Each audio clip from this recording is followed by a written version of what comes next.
Hey folks, Nathan here from Star Wars Beyond the Films, Rebels Roundtable, and Star Wars Timeline Gold, bringing you a look at another of the X-Wing miniatures game materials here from Fantasy Flight Games. This time we're taking a look at the Tantive 4 expansion pack, also known as the CR90.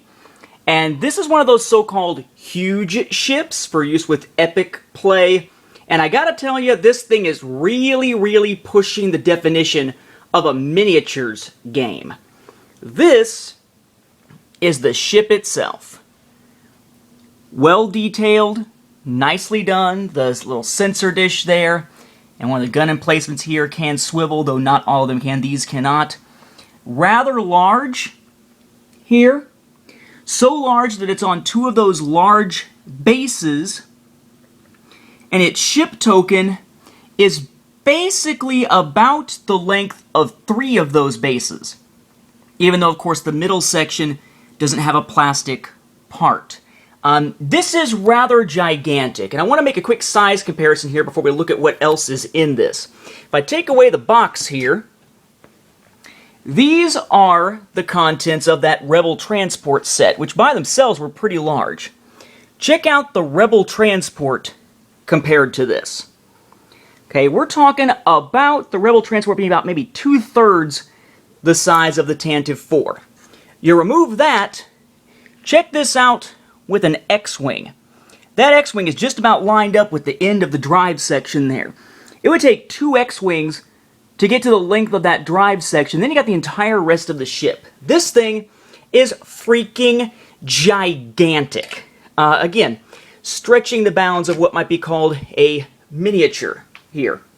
But is, of course, somewhat to scale with the transport. Remember, though, these are not to scale, at least not the same scale as the ones with, say, the X-Wing and the TIE Fighters and that sort of thing. Otherwise, they would be way too large.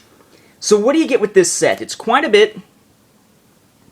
You, of course, have your ship token. That's that with your bases. There's your CR90 maneuver dial. You've got your rule book, the first of 2 that look like this that this thing comes with. And you got the parts that you would probably expect.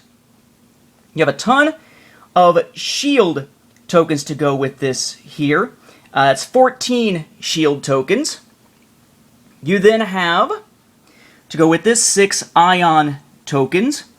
1 reinforced token, something that was introduced back with the Rebel Transport that only these large ships that use energy and such can do.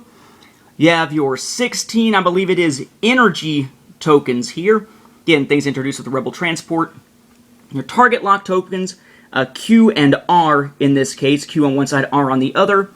Your proof of purchase, and just like with the Rebel Transport, this is divided into a fore and aft section. So you have 10 special fore section damage cards, 10 special aft section damage cards, and it does have a maneuver template that is unique to this vehicle. Also, this one can use an extra long range blast. So you have to have a special ruler here where instead of having just 1, 2, and 3 as your ranges, it actually has a 4 and 5. It's 2 pieces. This is too long to fit in the box, so it's 2 pieces held together with those little plastic tabs that are used to hold the maneuver dials together. Because you have ion tokens, you have an ion token explanation card. We've gotten plenty of those in the past. And there's only 2 cards for this for the ship itself. They fit together nicely there to form one image. But basically what you got is an aft ship card and a fore ship card.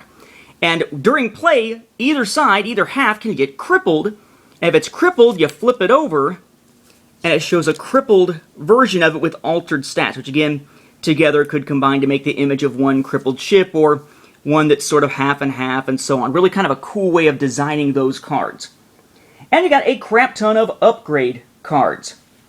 Going right to left, then left to right here. We have Sensor Team, Gunnery Team, Engineering Team, Targeting Coordinator, Ramus Antilles, of course, the captain of the Tantive 4, Han Solo, C-3PO, R2-D2, Leia Organa. Then your unique names or titles for the ships. You have Dodonna's Pride, Jaina's Light, and of course, Tantive 4. You also then have Comms Booster, 2 of those, Backup Shield Generator, Engine Booster, ionization reactor, Tabana gas supplies, several quad laser cannons, 3 of those, and then single turbo laser, again 3 of those as well. Quite a lot for regular play, but this also comes with another of these little booklets, called the mission booklet here, that lays out a separate campaign. They call this the Point of No Return. And it's basically a set, depending on how you look at it, it's either 6 missions or it's 4. Because basically you play the first mission, and depending on who wins that one, you play one of 2 second missions. Then depending on who wins that one, you play one of 2 third missions. And then once you see who wins that one, it really doesn't matter as it goes into T4. And whoever wins T4, that particular mission, that's what decides who wins the campaign. Basically, the results of the earlier ones just wind up giving you different circumstances under which to start each different piece.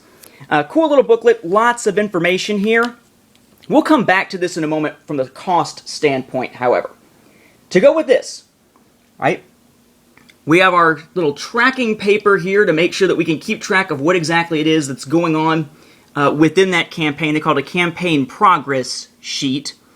You have what's called a hyperdrive card that is used as you're trying to repair the hyperdrive throughout this mission, just used for this campaign. You have a Class E cargo container icon, or token, that's used within this. 5 damage tokens, all of which have 1 on one side, 2 on the other. A couple of satellite tokens. These 6 are hyperdrive repair tokens, says the cat. Then we have 6 scope tokens. And these are called active and dud charge tokens. They all have this on one side, but you have 4 of them that have nothing on the other. Those are the duds. And then you have 5 of them that have this symbol, which is the active charge. All of these are used within the process of doing that one campaign, the Point of No Return.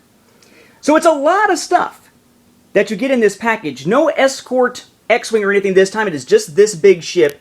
And may I note that when you pick this up, you want to pick it up by the bases, because generally, yeah, it'll fall right off of there.